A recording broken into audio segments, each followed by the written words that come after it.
Original.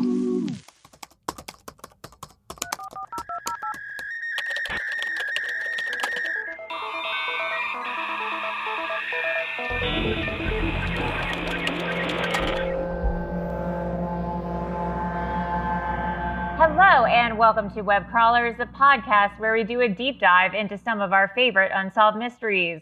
Each week, we will introduce our topic, lay out our research and findings, reveal some conspiracy theories, and conclude with our own hypothesis. Who knows, we might even solve the case. I am Allie Siegel. I'm Melissa Stettin. Is there anyone else here?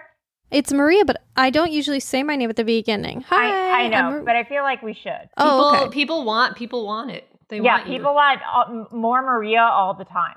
Yeah. Web Crawlers has a Patreon to get access to rewards, bonus episodes, shout outs, merchandise discounts. Please go to patreon.com/webcrawlers. You can donate as little as $2 a month to become one of our bimbo patrons. And Erios has a hotline. We get so many amazing messages. We do. Crazy ones. And we will play them all on the Friday mini episodes. To call us, you can call 626 604 6262. Gorgeous. Well, that's not exactly how it goes, but whatever. That's exactly how it goes. It'll do. Melissa, do we have any new patrons? We do. We have Luca L., Christopher E., Abigail R., Allison S. Okay, that's not me. That's weird. There's two L's. Oh, okay. So, Winter D, Debbie W, Kizzy M, and Marlene S. Those are some great names. Kizzy, I like that. My mom has a friend whose first name is Marlene and her last name starts with an S. I wonder if that's my mom's friend. It must be. That's interesting. I'm really excited about our main story today. Should we get into it? I bet you are. I just realized why we're doing an episode on vampires, because you're obsessed with True Blood. I was like, oh, it all makes sense now. This is such an Allie choice. It's not even funny. Melissa, what are we talking about today? Today, we are talking about vampires. Hell yeah, baby. Vampires are creatures from folklore that subsist by feeding on the blood of the living. Spooky. Most people associate vampires with Count Dracula, the blood-sucking subject of Bram Stoker's Dracula, which was published in 1897. But the history of vampires goes back long before that. Where did they come from? Why are people, especially Allie, obsessed with them? What are modern vampires up to these days? Let's get into it.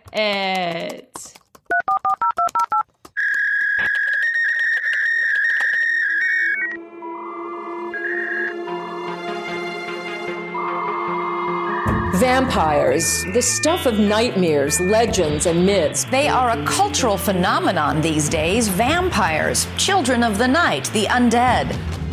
Do you drink what? Yes, I do.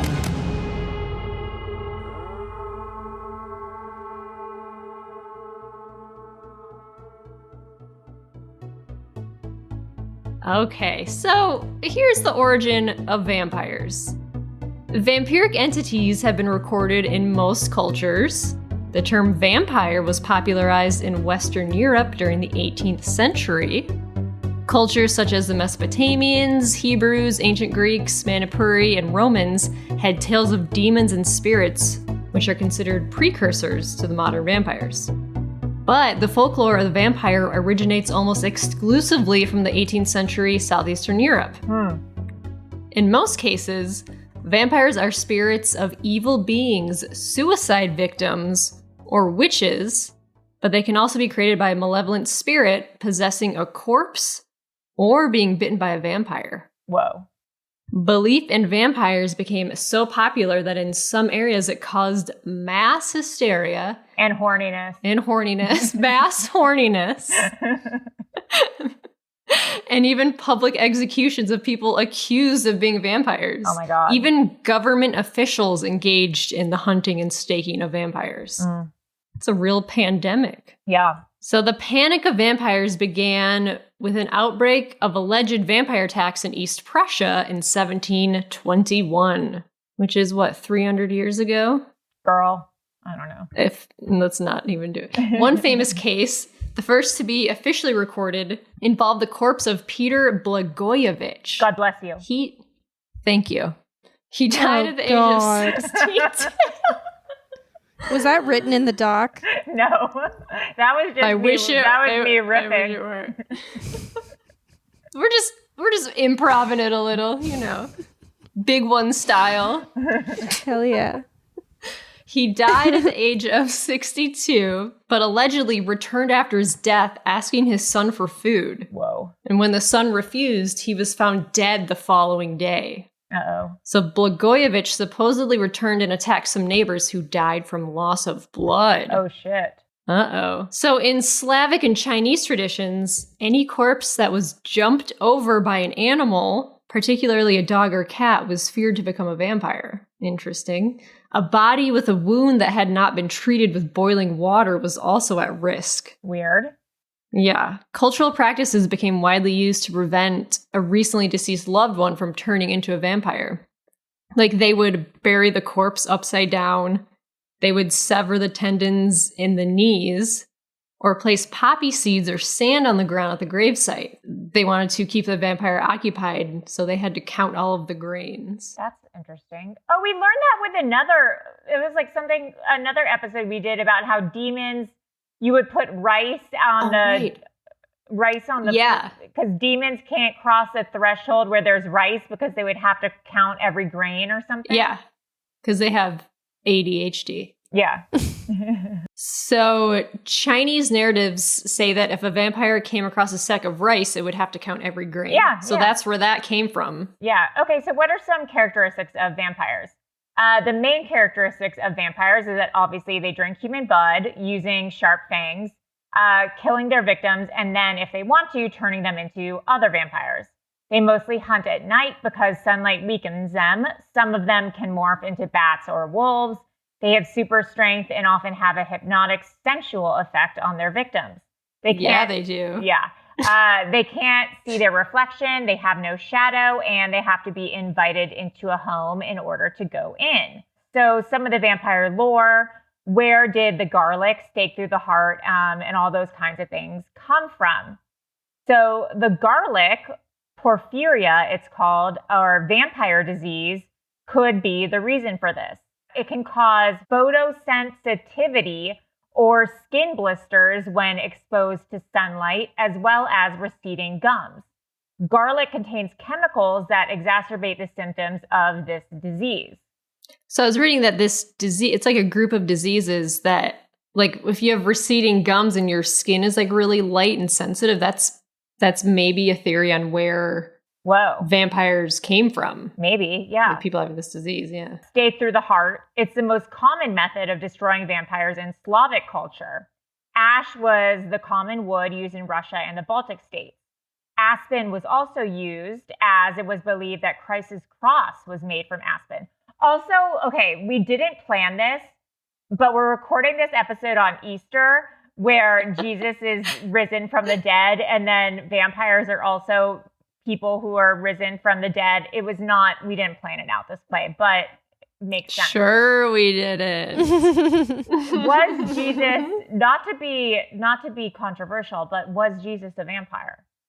No. Oh my God. I don't think he was. Okay. Because he didn't come back in the flesh to suck people's blood. Yeah, he didn't come back to life. Well, I don't know enough about it. He rose from the dead. He didn't walk around. He rose from the dead. They went to his grave. They went to his tomb, and he wasn't there. Oh, okay. Well, he went into heaven. Is where he went. Oh, that's where he went. Okay. Piercing the skin of the chest was a way of deflating a vampire. That's an interesting... Kissing? What was that? Kissing the skin of the chest? Piercing. Wow. Maria is all horned up.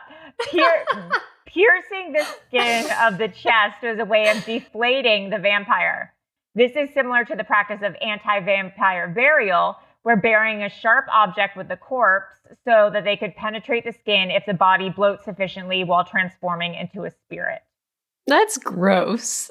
Strange. But also a great tactic in case the body bloats. It just pierces But it. what's causing people to become vampires? We'll get to that. Okay. Or maybe we won't. I can't remember. Okay, vampires in the Bible. This was interesting. Okay, so legends date back at least 4,000 years to the ancient Assyrians and Babylonians of Mesopotamia. Mesopotamians feared Lamatsu, who was a vicious demon goddess who preyed on humans.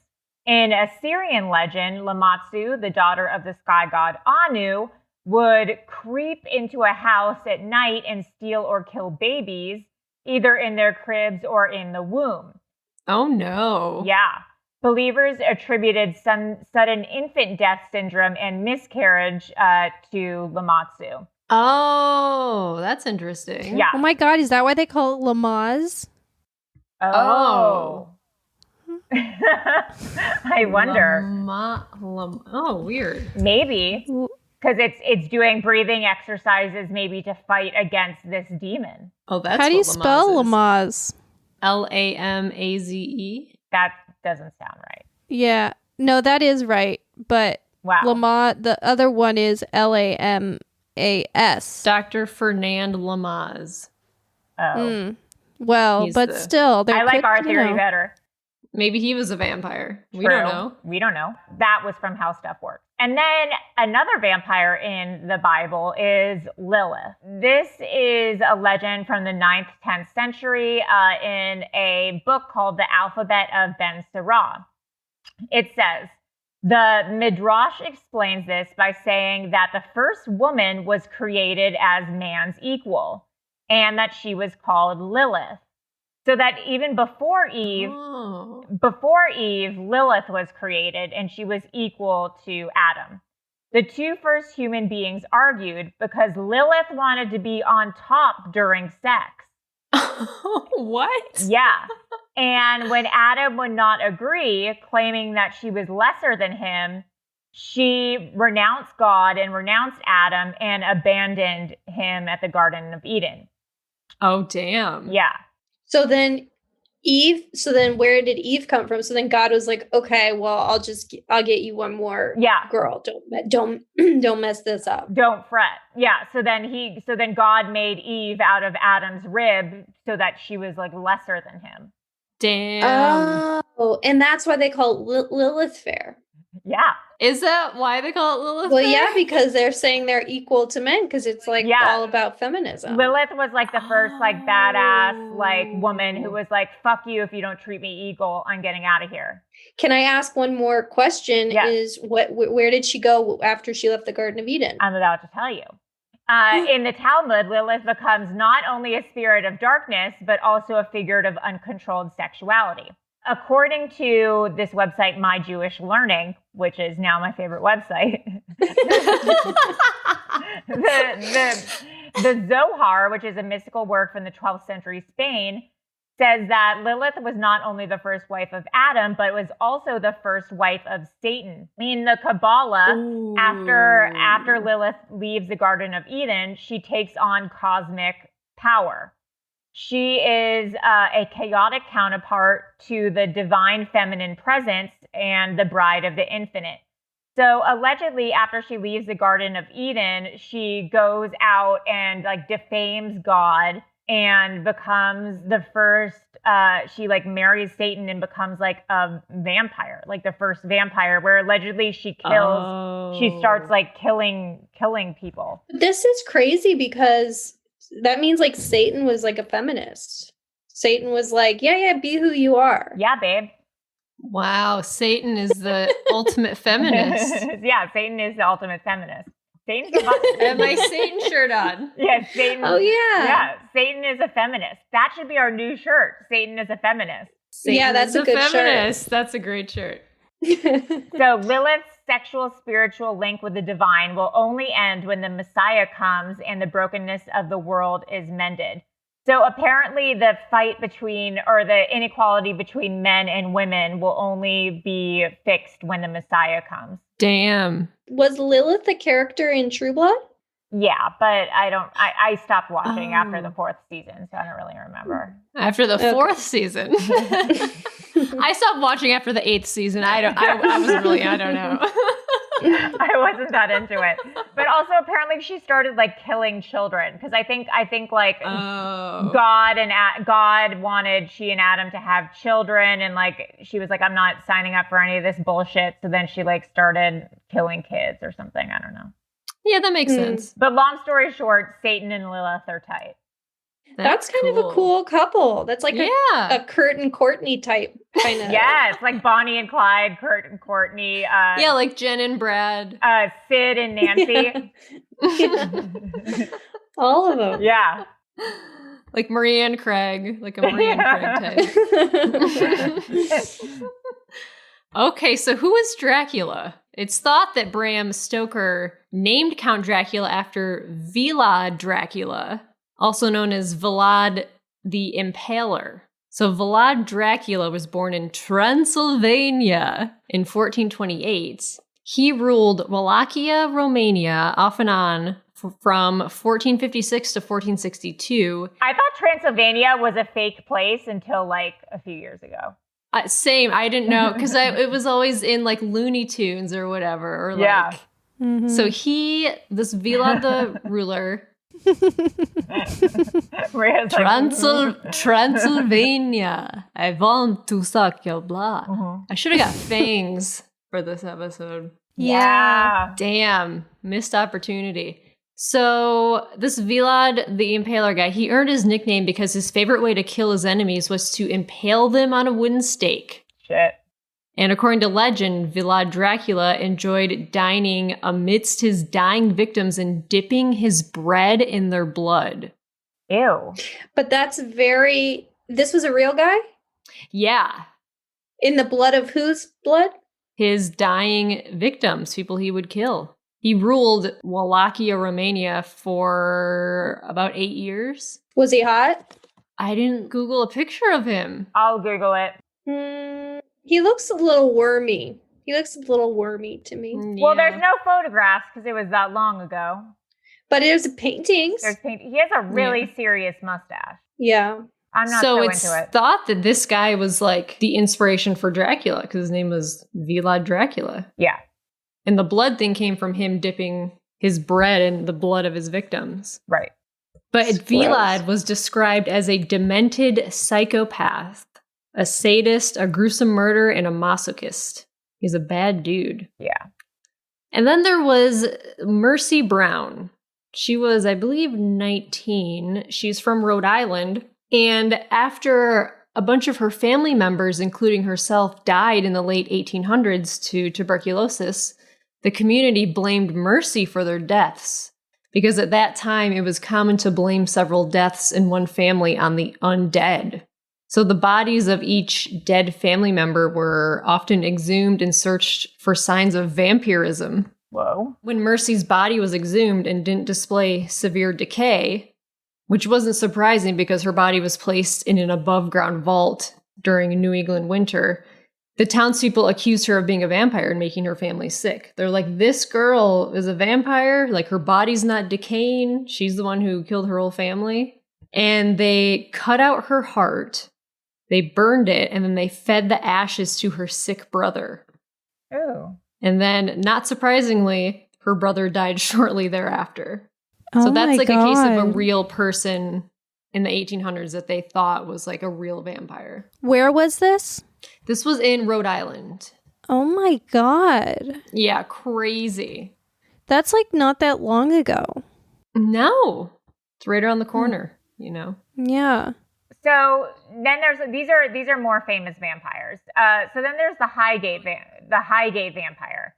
So in 1969, hordes of dead animals drained completely of all their blood and sporting neck wounds were found around Highgate Cemetery in London.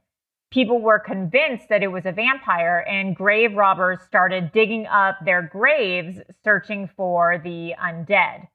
Eventually, when nothing was found, the grave robbers stopped, as did randomly the animal drainings, and the cemetery started closing itself at night. Jesus. weird. Wait, that was 1969? Yeah, that's like recently. Oh, God. That's like even closer than the 1800s. Yeah, that's correct. Good job, Maria. Next is Sava Savanovic. Sava Savanovic was a Serbian vampire who lived in a mill and fed on travelers who approached the mill after dark. And even today, the mayor of the town issued a statement about vampires. So this Sava Savanovic was a vampire in 1725. But the mayor today has issued a statement saying that like a vampire is loose in the town and like everyone needs to be careful. That's crazy. Yeah, they like firmly believe in this. This is via Oddity. Wow. What? A squirrel is so close to my window. I just never seen like, wow. Okay, so maybe it's a vampire squirrel. It's coming to suck your blood. I just had to take a pic real quick. It's just being so cute. Oh, it's gone. Okay, so this is via Oddity Central. People of Zarozhi village, where the mill is located, actually believe that their local vampire is real. They have no problem living near it, as Savanovic hasn't hurt any of them for centuries. But now that his home has collapsed, the mill is no longer there. They fear that he might take revenge on them. People are worried. Everyone knows the legend of this vampire, and the thought that he is now homeless and looking for somewhere else and possibly other victims is terrifying to people. We are all frightened, Mayor Miodrag Vujevic told the press. So he's like legit scared. Oh, God. However, I think that they're using this as like a tourist ploy. Oh, yeah. Then there's Hure Grando from Istria, Croatia, who died in 1656. He allegedly would knock on people's doors at night, and mysteriously whoever's door he knocked on would die. The police labeled him a strigon, which is Croatian for vampire. And Grando is important because he is the first man in folklore to officially be labeled a vampire by, like, the police. Oh. Whoa. Yeah.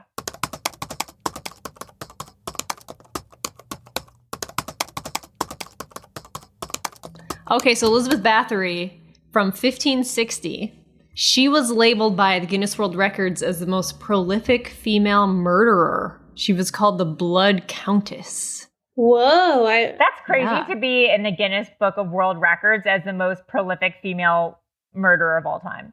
What's her name again? Elizabeth Bathory. She would torture and kill young maidens and then bathe in their blood to try to stay young. Oh my God. Damn. Yeah. She's creepy as hell looking too. Would range from simple beatings and stabbings to piercing fingers and lips with iron nails or dousing them in freezing cold water and letting them die in the snow. Yeah. That's cool as shit. We should do a mini episode on her. Yeah. We should look at Guinness Book of World Records and see, like, who's crazy. Like weird shit. Yeah. That's a good idea. So there are a lot of people who claim to be vampires who have also committed murders. The first one I found is a guy named Rod Farrell. He was convinced that he was a 500-year-old vampire living in a 16-year-old boy's body. Oof.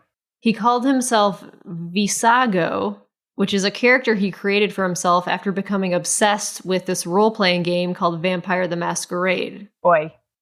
So growing up, his mom had a fascination with vampire culture, and she's the one who introduced him to the world of the undead by playing vampire video games, reading vampire books, and watching vampire movies. His mom was probably so horny and from the Midwest or something. Yeah. He started cutting himself and sucking his own blood. At 15, he became the leader of his own small cult of teenagers that were partaking in vampire rituals. They fed on each other's blood. In the belief that it was the elixir of life and love. I'm sorry, but like, think of going to high school with those people. You probably they were like I know. There were some weird people in my high school that were for sure thought they were vampires. Do you think that people like that deserve to get bullied? Well, I'm gonna say no out loud, but shake my head yes in the Zoom. I think they do deserve to get bullied. I mean, that's just what a nerd. Their pale faces. Yeah. So this kid, Rod, he initiated his friend Heather into his vampire cult at a cemetery. Oh, no. They cut each other and they sucked their blood. Ew. So this girl, Heather, mentioned that her dad was abusive. So Rod and his friend Scott went to her house to kill her dad. Oh, my God. So Rod killed him with a crowbar while he was sleeping on the couch, and then he killed her mother as well. So in 1998, he pleaded guilty. He became the youngest person in the United States on death row. Whoa. But his sentence was later changed to life without parole because he was tried as like a 16-year-old. And also because he'll live forever. So that's the biggest punishment of all. Right.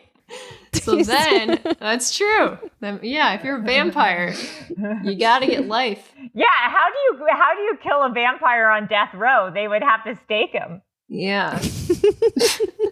Vampires on death. Now that's something to think about. But then in 2016, the U.S. Supreme Court ruled that all juvenile killers with automatic life sentences must be resentenced. Huh. So this means that after 20 years behind bars, Rod Ferrell could be let go. Do you think he's related to Will Ferrell? It's possible. So I looked him up. I was like, oh, is he? Because it was 1998. 20 years was 2018. So I looked it up. And as of February 2020, he's still in jail, but his lawyers argued that he should be released on parole. But nothing has come from that yet. So there's still, he could be released. And then there's this guy named Richard Trenton Chase. You guys should Google him because he is hot. He looks like a vampire. Yeah. He's got that vampire face. I don't know what that means. But he's the vampire of Sacramento. You're out of your mind. You don't think he is so hot. He's got nice hair. He is so hot. I'm going to put him he as my Zoom background. Yeah, put as your Zoom background. He killed and mutilated the bodies of 6 victims in Sacramento in the late 70s. He drank the blood of his victims after he killed them. He also tried to inject himself with rabbit blood. That's so weird. But he ended up being diagnosed with paranoid schizophrenia. Well, that didn't work. So he was sentenced to life in prison. And his fellow inmates who were like intimidated by him and they were like, oh, he's violent and crazy. They tried to persuade him to commit suicide. Oh, my God. And eventually he did. In 1980, he saved up his medication. He took it all at once.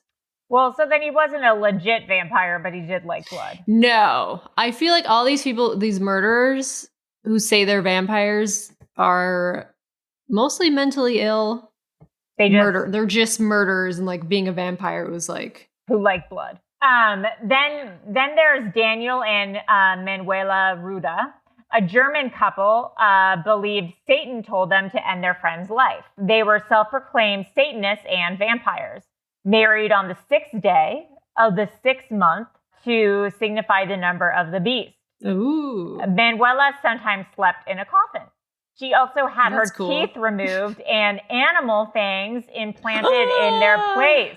That's crazy. No. Their first forays into blood drinking took place with consensual volunteers at gatherings they attended in England and Scotland, often held in cemeteries or in old ruined buildings. They said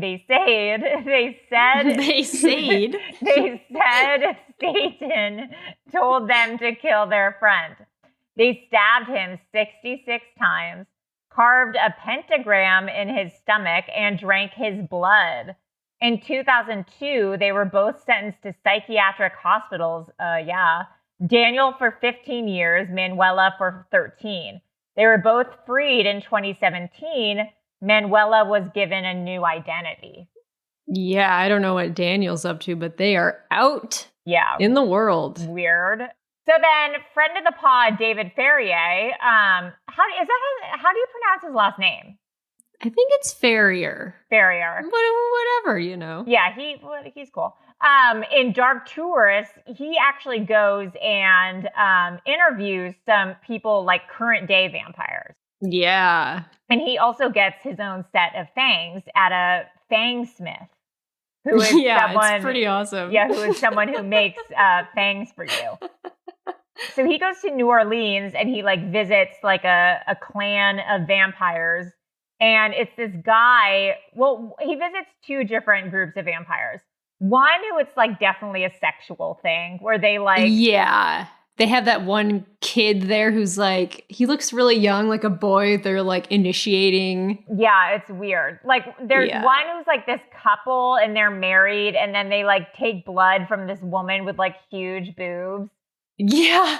They like prick her finger and then they like kind of take the blood, but then they're mostly making out. And I'm like, this is a sex thing for you. It feels like a lot of modern vampires. It's all very sexual. Yeah, it's like a sex thing. And then the other group is like a group of vampires who all live together in this house. And it's like a very diverse group of people.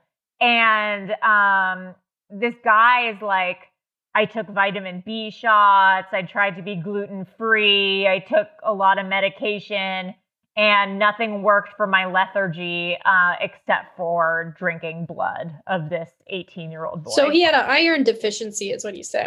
Yeah. Does that... Would that help your iron if you drank blood? Probably. Interesting. I should try that. Maria, you should get in touch with him. So he would... I'll let him know that there's an easier way, that there's a pill. An easier, softer way. So he would just like, he would cut the back of this young boy. He looked young. And then just like suck his blood a little bit and then like bandage it. He wasn't going crazy and this guy was willing. But it was pretty strange. So according to the National Post, vampires are real and over 5,000 of them exist in the United States today. Discover magazine says current vampires need blood, human or animal, or psychic energy from donors in order to feel healthy. So no, they don't live forever. They don't have special powers, but they adopt some of the superficial lore like coming out mostly at night, and they do drink the blood of other humans, claiming it gives them vital strength and health. Some claim that they are even unhealthy without it. Many state that if they don't feed regularly, they become agitated or depressed. Apparently, it's so weird. They're addicted to blood. Yeah. Apparently, vampires operate differently in every state. In New Orleans, for example, several vampires might live together in what they call a vampire house and report to a head vampire or vampire elder. Many vampires... Head vampire? Yeah, so weird.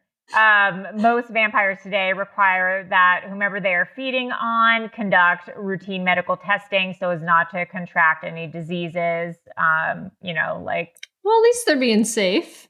Yeah, it's just so weird. That would be to like go through the trouble. Scary. Yeah, I mean, like not to kink shame, but it's just bizarre. Like, is it a kink? That's a good question. Is this just a kink?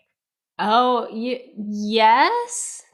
Well, so there's this vampire court of Austin that I was reading about, like a modern day vampire group.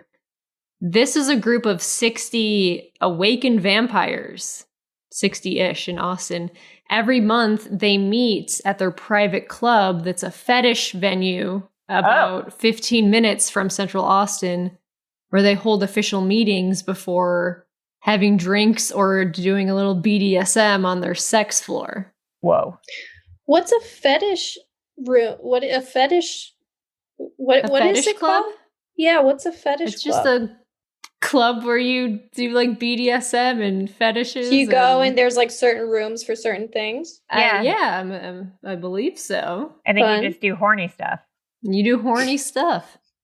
So these people in this vampire court, they believe that if they do not feed on blood or if they spend too much time in the sun, they will become ill or even die. So the founders is this couple. They have a polyamorous relationship. And the husband has girlfriends whose blood he drinks.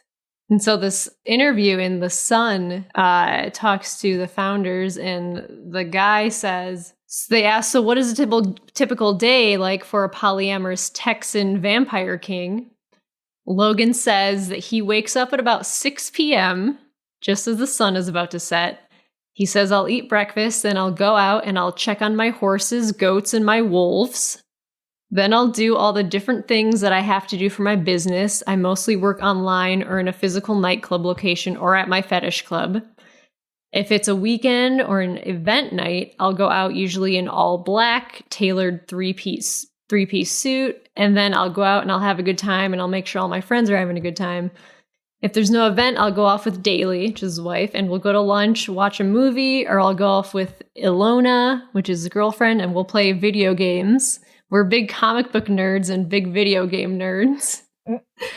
Occasionally, we'll go out on our own on a night when we're feeling a little frisky. Maybe we'll go find some prey, as it were. Whether that's just some cute young thing, male or female, any which way. We like traveling a lot. We go to Denver, New Orleans, LA, Hawaii, Romania.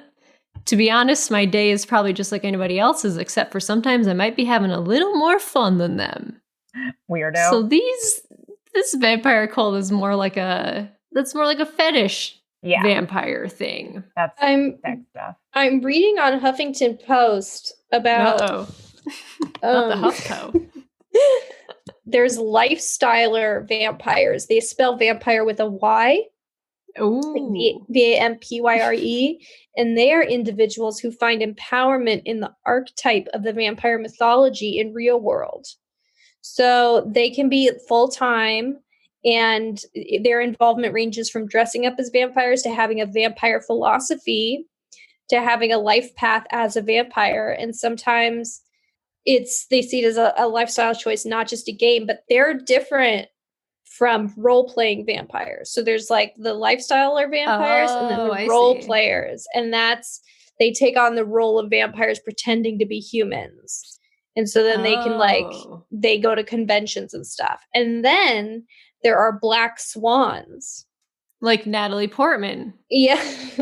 And black swans are friends, lovers, supporters, and those who understand the vampire culture yet do not identify fully as a vampire. So that would be like a what's her name from Twilight? Kristen Stewart. Yeah, she would be like a black swan because she's like, I'm not one of you yet, but I kind of like dig what you guys are up to. And maybe they feed on the black swan. They could for sure. And then there's a living vampire. And those are one step deeper than lifestylers or living vampires. Sorry, that's one step deeper than a lifestyler. They focus on living. The focus of living vampirism is the quest for immortality, be it through technology, creating a legacy of their name or works, or spiritual. Oh, wow. So they just want to live forever. I'm kind of into that. Yeah. And then there are psychic vampires. Yeah. But there's just so many different kinds of vampires. Sorry, there's just sanguinarians or sanguines are individuals who identify with the need to drink human blood to balance or replenish their physical, spiritual, or mental health. Wow. To get their life force energy. So that's so crazy. That's like who David Ferrier visited. Yeah. And then there's hybrids. Like a Prius. A Tesla. Both sanguine and psychic vampires. But this guy, this physics professor at the University of Central Florida, wrote this paper saying that it's mathematically impossible for vampires to exist based on geometric progression. According to the paper, if the first vampire had appeared on January 1st, 1600, and fed once a month, every victim turned into a vampire, then within 2.5 years, the entire human population of the time would have become vampires. Does everyone turn into a vampire, though? Isn't it sometimes they just die? Yeah, I think sometimes you just drain them to death. I think it's a choice. Right. Yeah. In movies and TV, they have to take their blood, and then the existing vampire has to give the guy some of their blood. Isn't it in the interview with the vampire? Isn't Kirsten Dunst like, kill me? or something like that because she was made a vampire when she was really young. Yeah, and she has to be Am I young. making that up? She has to be young forever. But she doesn't want that anymore, so she's like... Yeah. There's also a My Strange Addiction episode about a woman who drinks blood. Yeah. And I actually can't watch it. It grosses me out so much. And she also doesn't check to see if the blood is healthy. So she might get a disease. It's so gross. She drinks so much blood. She just has a container of it, and it shows her she's drinking it with a spoon, or she drinks it all day long, like animal blood. Yeah. Yeah, like soup. It's disgusting. Oh, it's so gross. All those people in My Strange Addiction, every time they end up going to the doctor, though, they're always fine. I know. That's what's so weird. There's this one woman who was eating a part of her couch. Yeah. The stuffing in the couch. And they're doctor's yeah, you should stop doing this, but everything's fine. Yeah, it's every time they get an x-ray and they've been eating cement for 30 years, you're it's fine. Everything looks good, but you probably should stop. Okay, so why are women attracted to vampires? Across cultures, women tend to prefer men with resources and men able to protect them and their potential offspring. As it turns out, vampires often represent exaggerated versions of the features women find attractive in real life. First off, immortality. Research on mate preferences shows that women are attracted to men about their own age, but they often marry older. Being old and wrinkled is itself not attractive, but might be a cue to accumulated wealth. So vampires have the advantage of being able to live forever, accumulating wealth and resources, but still being able to look young and hot. Mm-hmm. Then there's formidability. Beyond material wealth, women are also attracted to features that could help their mate protect them and their future offspring. So with their supernatural strength, wisdom, ability to withstand any physical attack, etc., that might be attractive. They also like the nightlife. Vampires' active hours all occur after dark, which is the best time to seduce women. Also, I think it's just because they seem super romantic. I feel like they're super charming. Yeah, I feel like that's one of the main reasons is that they're charming and they just know how to caress. Yeah. They're always caressing in the nape of the neck, and they're always going they're oh, yeah. Because they're trying to seduce. Yeah, right. So they can get your blood. And the neck is an erogenous zone. Right. And they know that. And they know. They take advantage of that. They know what they're doing. All the arteries are in erogenous zones, your neck and then near your vajayjay, on your thigh. That's why death is so sexy. On that note, if you are a vampire, let us know. Or if you've tasted blood, or have you tasted blood? Or if you know someone who thinks they're a vampire, or you went to high school with a group of people who are vampires, let us know. Melissa, where can people reach us? You can email us at webcrawlerspod@gmail.com, or you can find us on Twitter and Instagram at webcrawlerspod, or we're on Reddit and we're on Facebook. And don't forget that Satan is a feminist. Satan's a feminist. The original feminist. Satan is the original feminist. Satan, the original feminist. I'm Allie Siegel. I'm Melissa Stettin. And I'm Maria Blasucci. Blascucci. Blascucci. Bye. Bye.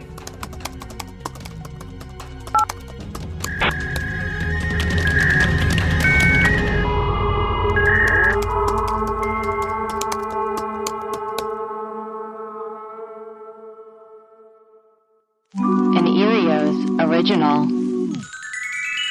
Powered by Acast.